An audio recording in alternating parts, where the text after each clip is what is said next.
Hello everyone and welcome to another YouTube cast by myself, Wardy. How are you all doing today? I've got a little treat for you and it's a couple of replays from the War Chess Team League.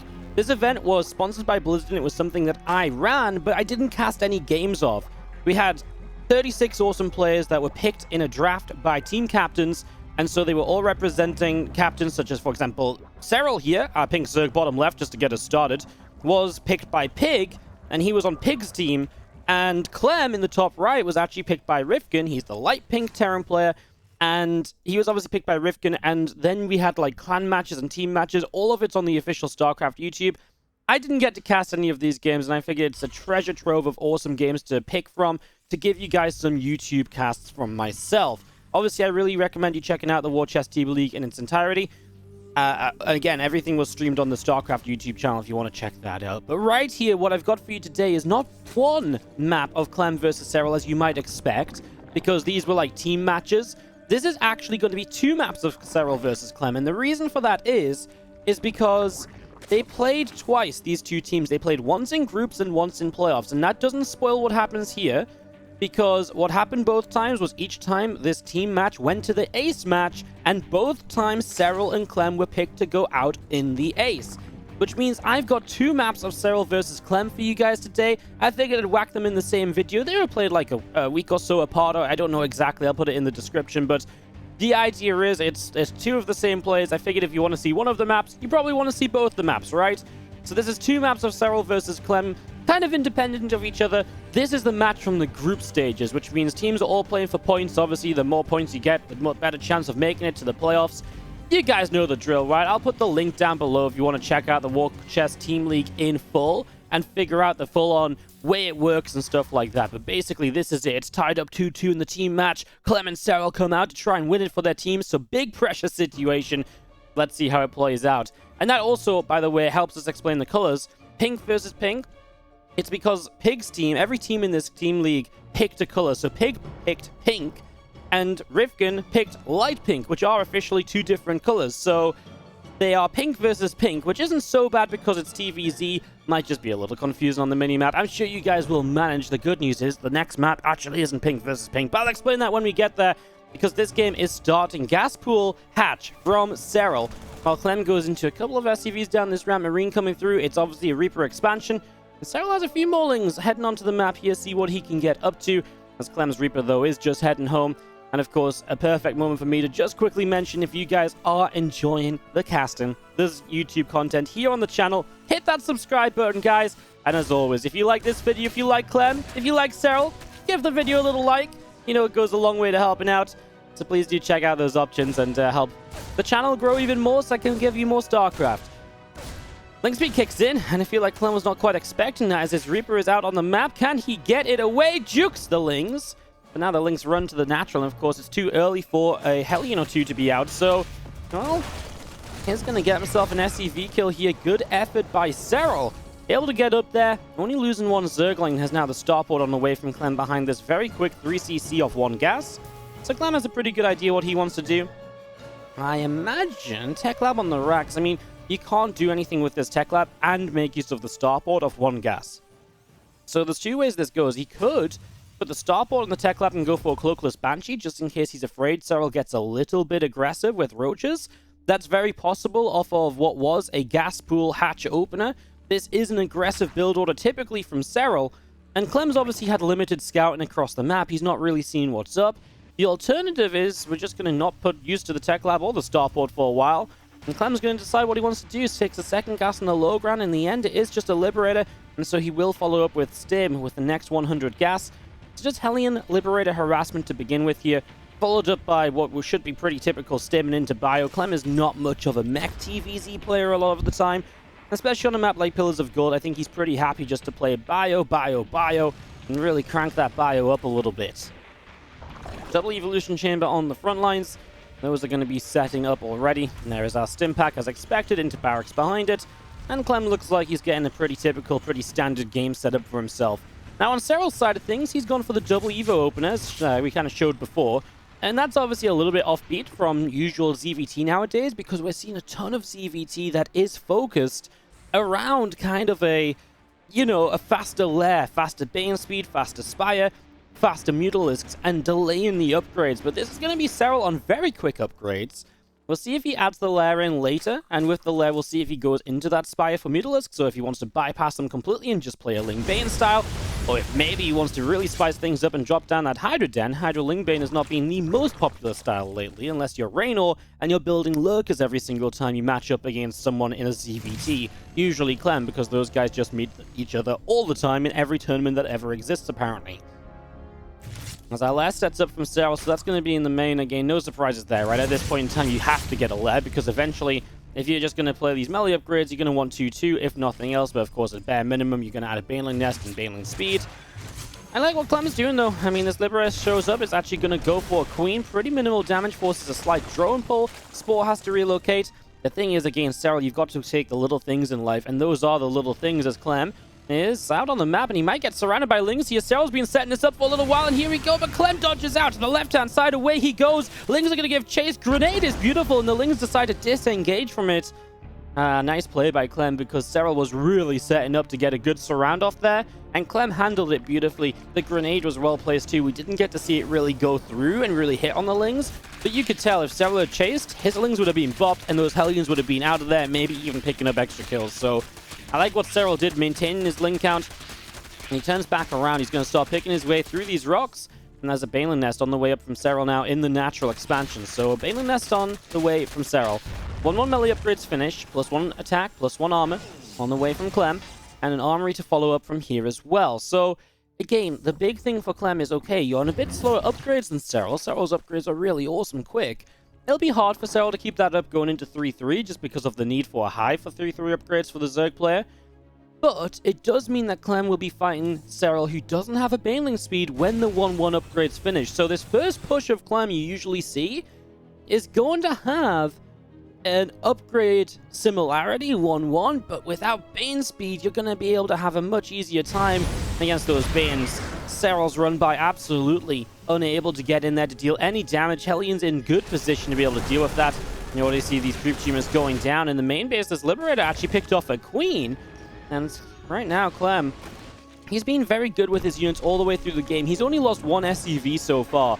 And he's just looking to pick up a drone here, a drone there, a little bit of lost mining whenever possible. Right here, he picks up another Queen. I mean, the efficiency this kid is finding is absolutely insane. If this Liberator hadn't gone down, that's a 1,000 resource loss difference. 2 Queens, multiple Lings. He's been doing a great job. Of course, Serral, you know, using these units to make sure none of his drones have been down. He's been doing great to not lose a single drone to all that Lib harassment, never letting the Hellions by. Of course, one of the other things Clem is looking for here is to clean up as much of this creep spread on the map as possible. So trying to clean up as much creep as he can. And as a single Zergling goes down, the Hellions continue through. And that Drilling Claws is going to set up as a follow-up. So already Clem, second factory down, 4th base on the way.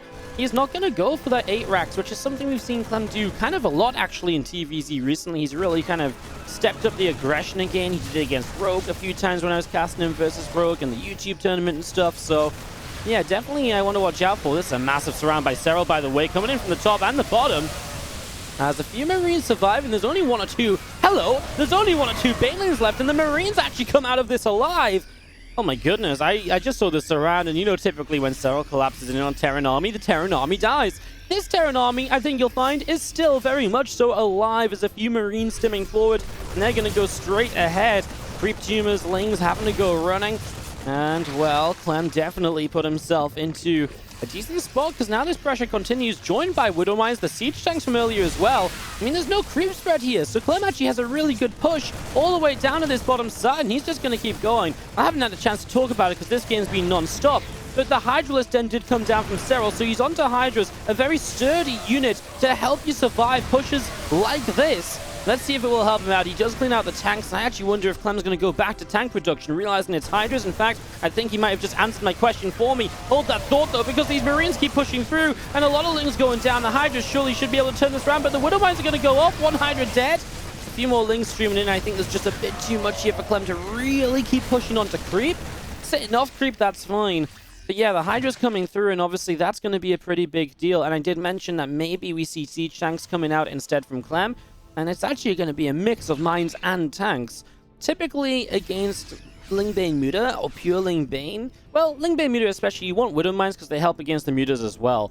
Against Lingbane Hydra, the sturdiness and the defensive position of the tanks can really help you if the Zerg starts to amass that Hydra count and start to push in. They're just not as weak against mines, because obviously the Hydras can pick mines up from a distance too, and it just doesn't really work as well. So tanks generally do fare better in this scenario, but the tanks and mines at the same time, that's actually a terrifying Terran army. It's not used often because it's super difficult to control burrowing mines and sieging tanks, and controlling all of that splash damage in a meaningful way. Most Terrans will just opt to use tanks or Widow Mines, where Clem says, you know what?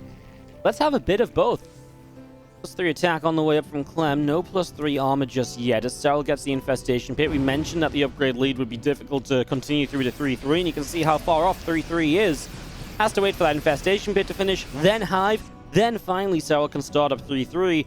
As I imagine he'll also make a bid for perhaps Ultras. I mean, with Hydras out, he could go just Vipers straight away as this Ling Run by comes through. He could just go straight to Vipers, so he's actually going to lose quite a few. What? How did he not lose more Lings there? They are kind of trapped though, right? No way to get away on the left-hand side. Lings are so quick. There they are. They're out of here. Good play by Serral. Don't know how he avoided all those mine shots. But yeah, I really do look at this and I'm like, well, do you just go Vipers? Do you just go into Ultras and add those in as kind of an extra kind of buffer unit in front of the Hydras? That's actually not a bad choice. Sometimes off Lingbane Hydra, I talked about the Lurkers and Raynor using those Lurkers. That's absolutely a possibility too, but we'd see a Lurker Den already starting up. The idea would be to have that finish as the Hive finishes, so it feels like either Vipers, probably absolutely Vipers, and probably just Ultras as well. As Marines continue to push through a few of these Banes, trying to morph in, but might be in some trouble. A Queen on this bottom side, taking quite a bit of damage, and once again, Serral setting up the wraparound. Here we go. Widowmine and tanks on the back to try and help out. Clem focuses on the back and the right side, and this is actually going to be him winning that side of the fight. This is a lot of his splash damage in the bottom left. Reinforcements showing up though, so he might be able to keep pushing forward. There's still a good few Balins remaining, leaving the Marauders in the front to do some of that tanking. And right now, Serral disengages, which means he loses a few Balins for free. And Clem is able to keep the pressure up, still trying to trade out with the rest of the Banes. In the bottom right, I love that Clem has a drop as well that's coming through for a few creep tumors. And Clem sitting on the, well, the edge of Serral's creep. And honestly, that's quite deep in Serral's territory because the creep has not been allowed to get very far forward on this map. It's actually a map where I feel like creep moves across pretty quickly on, but right now, the creep is like middle way-ish. And, you know, Clem has these pockets where he's got even deeper on the creep, which means that he can really penetrate through and really get a lot done.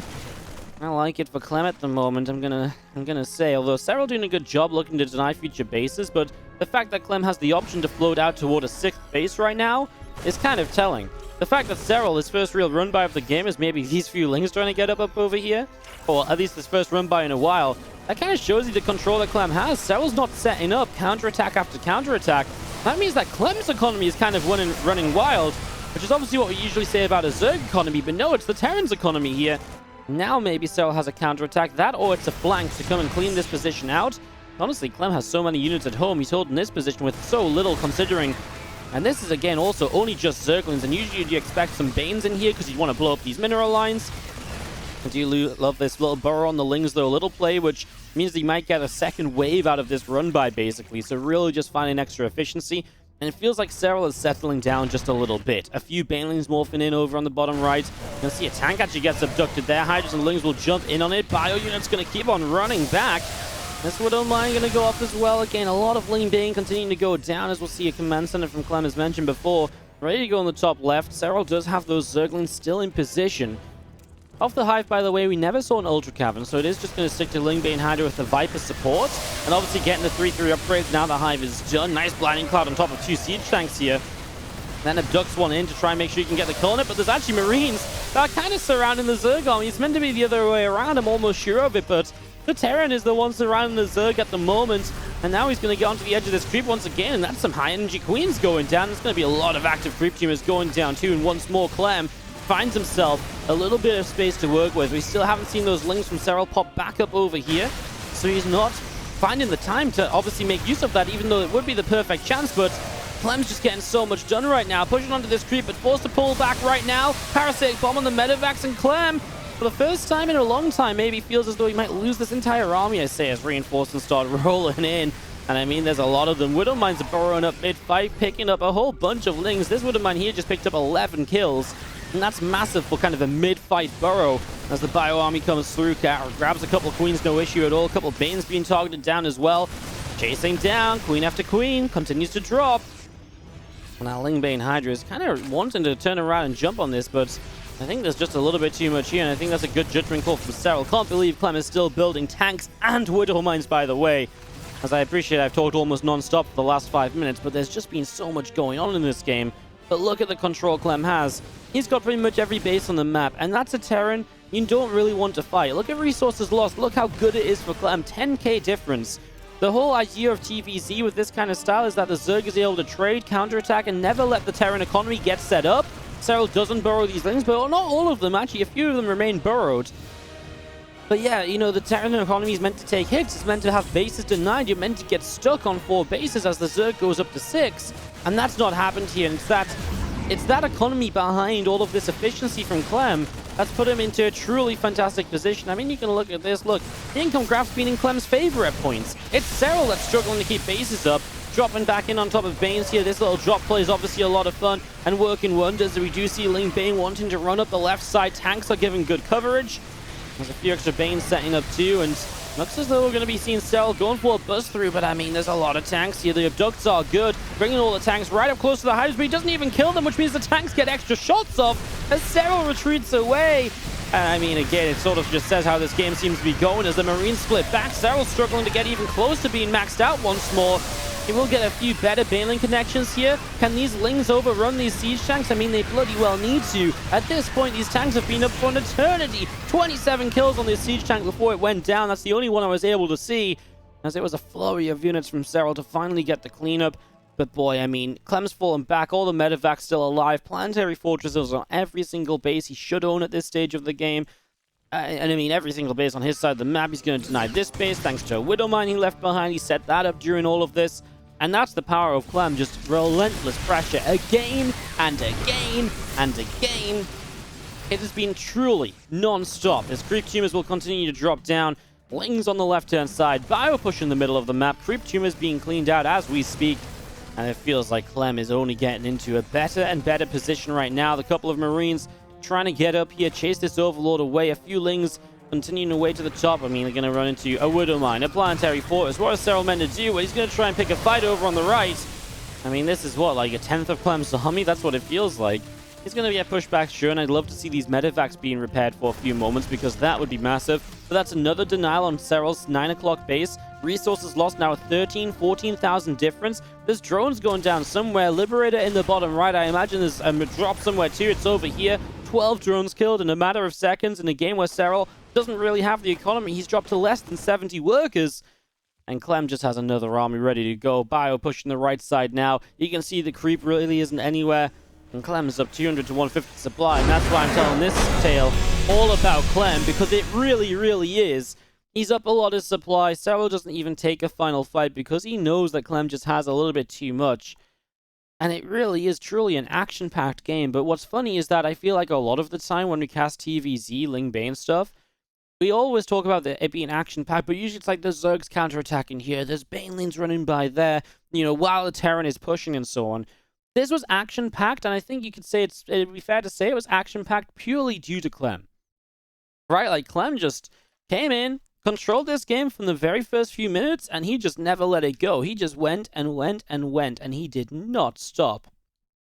I mean, there was nothing stopping this kid right here. Absolutely nothing. He was just going to play until... Well, he's just going to play until there wasn't a Zerg unit left on the map. I mean, Serral obviously GG's out before then. And Clem wins it. So this was actually in the group stages of the War Chess Team League, which meant that Clem sent his team through to a victory. As I said, it's groups, so there's no real spoilers or anything, right? In the sense of, oh, if Clem wins this one, like, that's why they... You know what I mean? Like, ahead of time. So... that's why I think it's cool that we can have the other Clem versus Serral ace match that happened. This time, turns out these two teams finished up in a position where it meant that they met in the first round of the playoffs, I believe. And once again, it went to 2-2, tied up. We go to an ace match, and that's Clem versus Serral, the second time they meet in this tournament, which is what I'm going to cast for you guys next. So a second Serral Clem game. Let's just dive right on into it, because I know you're eager to get there, same as me. So their second meeting is on Everdream. In the bottom left, Team Liquid's Clem is this time in the green. I think the reason for this was that, I said I'd mention it, so I guess I'll explain, was that there was so many mirror matchups between these two teams when they met the second time. We flipped a coin. Rifkin lost the coin flip, which meant his team had to switch color for the series, and so Clem plays green this time around. As in the top right, still in the War Pigs, pink is not Clem again. Nope, he's in the bottom left. It's Serral in the upper right-hand side. So again, these two matches played on separate days. Like I said, I think it was about a week apart. I'll put it down below in the description when each game was played, but about a week apart. But to me, it's honestly kind of cool. I think it's really, I mean, let me know what you think down in the comments below, but I think it's kind of cool to look at these games, you know, back to back here and be like, well, look what happened. You know, you go a week apart, one map to the next, and these are the things that change. I mean, maybe nothing changes at all, although I'd be surprised if that was the case. Because let's face it, this is already just a very different map to Pillars of Gold, right? But yeah, you know, just from a week apart, I think it's really cool to be able to see, well, what does Serral change to maybe not lose? What does Clem change to maybe be able to kind of, you know, have an easier time almost, right? Does he go for a different build? How does he approach the game? That kind of stuff. As Serral checking around with this drone for proxy racks, does not want to die to anything silly there.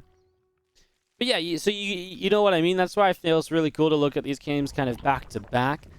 I mean, it's like I said, it's just a pleasure to watch Serral versus Clem, right? So I think it's cool to jump into a second map. But again, let me know down below what you think. If you think this is a completely stupid idea, I'd love to hear your reasons why. I like to engage with you guys out in the comments. So again, let me know down below. And while you're down there, hit like and subscribe. Okay, YouTube mode over, time to cast. Yeah, Reaper expansion here. Obviously, this time Serral didn't go gas pool hatch, but instead of doing that, he drone scouts. So it's kind of like a one or the other. Serral either wants a blind counter to a proxy barracks, or he wants to know the proxy racks is coming while going hatch gas pool. Obviously, neither game. Clem has gone for the proxy barracks, as this Reaper will make its way to the top right-hand side. So Clem looking for a little bit of pressure to the top. See what he can get up to. See what there is for the picking. So far from Clem, the build was very similar, but now he takes the second gas, so he's going to go for a different approach. And again, I don't think that's too crazy. Different map, Everdream. One you see kind of a lot of roach rushes on, and you know, very easy to pick a different path to move across the map on to keep it hidden from a Reaper play or so. I don't mind Clem taking a second gas and playing it differently, not going 3cc super greedily. I mean, the thing is as well, this sort of level of play, you've got to keep it different as well, right? And you know, Serral will think, well, the last time I played Clem officially, he played very greedy 3cc. You just can't do the same thing twice in a row, because Serral will keep that in mind. He'll know what to look for. He'll think about what happened then and the ways to kind of play around it. So I like that Clem keeps it fresh. As you see the starport building up, the factory onto the reactor, and a couple of Hellions are on the way. Rax has moved off over to the side, and a Marine will build to begin with this Queen on the way in the natural expansion. So just going up to the 3 Queens initially. As this Reaper comes through, and he actually makes a bid to try and get himself the creep tumor, but the Reaper goes down, and that's a big pickoff from Serral. And that's really bad for Clem, because now you don't have that scouting to confirm whether or not there's something aggressive like a Roach Rowan going down. And that can be very scary then to play. He's going to go for the Liberator again, though. So this is actually a very similar build to the last game, just this is done. Okay, well, there's the difference. The Armory drops in. So it's very similar in essence. It's like, in terms of the units, it's like Hellions, a Liberator. Obviously, it comes off of 2 gas instead of 1 gas 3cc. So it is going to hit earlier. And the Armory is the next step. Going in toward those Hellbats is going to be how Clem really tries to put some extra pressure onto Serral here in these next few moments. A couple of Queens down the right side. And this Overlord of Serral is continuing to hang out overhead. Just keeping track of those couple of Hellions. And we shouldn't really obviously see any cutting of Hellions at any point. Looks like we might be able to get a... We'll see what happens when this Liberator finishes up. As this Overlord, by the way, flies through. Didn't see the Armory, though. So Serral's a little bit blind to what's going on right now. I was just going to say, we probably will... Do we see Stim next, or do we see another starport unit? He's going to build a reactor on the starport, which is probably just for Rax to go onto after. So I imagine we're going to see Stim starting, and that's apparently going to be it for Hellions as well, by the way. So this is going to be a Hellbat attack. You know what? I actually would have loved to see him continue to build Hellions, because I feel like Serral's completely unprepared for this. He didn't see the Armory. He doesn't really know what's coming his way. And I actually really believe if you keep building Hellions here as Clem, it's only going to power up this attack even further, right? There go the Hellbats morphing in, and Serral is not prepared at all. These couple of Queens going to have to go running. I mean, the drone's already pulling back behind this mineral line as well. They know they're in trouble. And here we go. Let's see what Clem can do. Serral absolutely on the run here. He's got a couple of queens surrounded in the corner. He doesn't quite get the top one, though. The one on the bottom taking some damage as well. Queen on the right side. Trying to go for this. A third drone goes down. Honestly, still not a bad start. Some of these drones from the Libera in the main, which is denying mine. And that's actually huge, denying the mine for this long. Well, good micro on the queens over here. The Hellbats look as though they're actually just going to leave. And I don't mind that, considering he isn't reinforcing with further Hellbats. Ling's out over here. There's no Hellions in position. These Hellbats still making their way home. This Liberator is kind of moving side to side, kind of running around the mountain. We've seen that a few times. And somehow these Lings are actually going to miss the Hellbats. So it looks like the Hellbats will make it home without issue. Okay. I mean, I like the fact he kept some Hellions alive, right? You know, those are still going to be useful to deny run buys onto your third base when you set it up. Join the army. Always going to be nice to have that extra little bit of splash damage. As a fourth hatchery goes down from Serral on that right-hand side.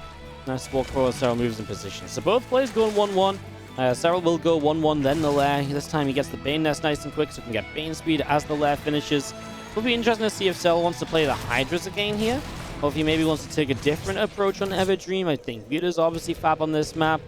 There's definitely a few ways you can play it. I guess another big question, though, is what does Clem play here on Everdream? Because Everdream is a map where, especially as you take this low ground base, you have a direct push up this third base, up this area. I mean, this is like the dream push position for an 8 racks. 1 factory, 1 starport, 3 base all in. So it's very possible that Clem says, right, let's just, ramp this aggression up. Let's just go for this. We'll be finding out fairly soon when we start to see what he adds on. Does he add on those 3 extra racks? Does he think about gases in a 2nd factory and a 4th base? Because that's the real alternative here. And of course, we're going to see that Serral has so much gas in the bank. There must be a Spire planned here at the very least. He starts Bane speed right away and morphs in a few Banes, but he still has 450 gas to make use of. This Liberator, by the way, just such a long time. It's just spent being such an annoyance. 2 final drones at the end. You see a little bit of this push around. I'm just checking for the 4th base, but again, the 4th base is in the bottom right, so Clem will find no fortune here. And there is the Spire from Serral. So we do get to see something a little bit different from that Hydra style as, well, there's that decision from Clem as well. 2 extra, there's a 3rd extra. So extra racks on the way down. It's 8 racks time, so Clem's going to really look to be aggressive this game. Compared to the last where it was the 2nd factory, it was a 4th command center, and it was saying, hey, you know what, let's look to the future. This is very much so let's look to the here and now of killing you off. Bane's actually going to hit this base already, and that actually might be a cancel on the racks, and that's actually really big. Slowing down this racks production when you're trying to be very aggressive as Clem, obviously. That's a pretty big deal as our Marine Hellbat Medevac force continues through. We're going to see a couple of group tumors continuing to go down. So they're going to get picked away at. Again, not a bad start to this as Clem going to take position up on the high ground. A few Banes backing away, a few of them morphing in. Lings, Banes wanting to continue through. A tank sets up, the other tank coming in. I mean, I love this position up here. As we do see a Ling counterattack on the natural. I'd love to show that to you, but let's watch this fight. Obviously, Banes could change everything. These Lings are in, just to quickly look over here. So they are starting to deal some damage. I mean, at the same time, these Banelings have to put in work. The tanks are kind of out of position, though. He can't actually reach the Banes with the siege tanks. Oh, and the next round of Banelings do finish up. Across the map, what went down? 8 SCVs. It's fairly well handled for Clem. Considering the circumstances, the Banelings here are being targeted by the tank. He should be able to get the Banes, but he's going to lose one of the tanks and the other one too. If this tank was a bit further forward initially, I actually wonder how this fight would have gone, as Clem's going to fight Queens. And these Queens have transfusions for days. He finally gets one of the kills, pulls the Medevacs back, kills the 2nd Queen, and suddenly Clem is actually getting some real kills right here. A couple of Banes about to finish up. Man, this hatchery is low. If you win this fight and you can get the hatchery after, that's brilliant, but he loses 2 Medevacs as he has to lift up away from Banelings, but reinforcements are already arriving. And Clem knocking on the door of the 4th base. And Serral, by the way, hasn't had his chance just yet to build Mutilas. How crazy is that? 1,000 gas in the bank, yet to be able to build his Mutilas. How often is it we see Serral in that kind of position under that much pressure? Banes crash through here, though, and this is just Clem coming through without enough reinforcements, without the splash damage to really aid him. Tank wasn't set up, so Serral will make a little bit of breathing room for himself. As Clem about to hit the 2-2 upgrades and keep the momentum pushing forward, but he's going to have a 4th base build, which means that he doesn't really believe in his 3 base all-in anymore. This really is now Clem saying, right, well, I actually need to think about the future, which means he probably needs gases here as well, because he probably needs to add on a 2nd factory alongside that 4th command center. So Clem needs to be thinking about that if he does want to transition away. I mean, how truly do you want to transition away? I mean, he still is pushing with his marine production. He's adding a couple liberators, and I love that. Shut down some of these areas here, some of these ramps. These veins have to push up. The tanks are exposed, though, as we're going to see Serral coming in from the top side as well. And once again, Clem losing a bunch of his tanks, and Serral's going to push through. Clem has to pull back, and yeah, we're going to see another round of Marines ready to go. But now, finally, Serral has created that kind of safety feeling, or that safety net, which has allowed him to build the mutas, and the mutas are a game changer. When Clem's not had to deal with mutas all game so far, there's no missile turret set up, there's nothing set up at all, actually. As well, Clem getting caught, and he has to lift and get the hell out. And that's actually been one of the few times in these couple of games we've seen Serral catching Clem a little bit unprepared to fight, right? Usually it's Clem being like, right, let's fight here, let's fight there. This was Serral saying, oh yeah, let's have a fight then. And Clem was like, no, I'm not pre-split. I'm not ready to, target fire Banes. I'm not siege or anything. As he will send these libs around. Almost looked like he wanted to go siege them up on bases, but now they're going to pull back through the bottom side. A couple of Banes here shouldn't achieve much. That's the mutas that are going to be the issue, and I actually just don't know what Clem really is going to do about them. He's building some turrets, but nothing in the natural. There has to be at least one in the main, which there is. Well, 3 SCVs initially, and obviously, you're going to find openings like this. This is pretty much a guarantee, although, honestly, you can kill off one muta, and now they're already hiding in a corner. That's not a bad thing for Clem. It's not a bad start. A Clem who is well on his way to a +3 attack upgrade already. These Liberators wanting to push further in. They're actually going to try and fight these mutas. Well, I don't think that's enough Liberators, though, because I think he's going to trade okay, but how many in the end? 7 mutas left, so he killed about 3 more. I don't know if that was worth pretty much. Well, it was 3 Liberators, right? So it's not really an efficient trade, that's for sure. And now Serral is just going to attack the third, which definitely gives him the ability to get these Mutalisks out alive. And Serral keeps his mutas up and running as the Marines are going to come through. More Marines from the center of the map, and Serral's still backing away. Clem is kind of just pushing forward right now. Going to drop a scan, start to clean up. Ling Bane looks like he's kind of ready to jump on this. I really do see a lack of anti-air. Not anti-air, but actually not really anti-air. Wasn't what I'm looking for. It's lack of splash damage in terms of being able to deal with these Banes. Huge Ling run by around the left side at the same time as the Liberator sets up. And it's going to siege there. The Lings are going to run through for this counterattack, so that's looking good as Banes trying to skirmish with this army. We'll see how many SCVs go down over here. Honestly, Clem not having a bad start, but Serral is going to start taking a jump on this fight. The tanks just aren't sieged up, so the Banes are going to roll through for free. Oh, the mutas get rid of most of the tanks before there's even that many connections, and Clem's army is just gone. The tanks were not sieged. He wasn't ready to fight. Perhaps looking back at home to deal with the run-by, and that's obviously a big problem. And that's actually a sad way for this game to end, because I actually believe that Clem was actually not in a bad spot, but then that was not the fight he wanted to take in the slightest.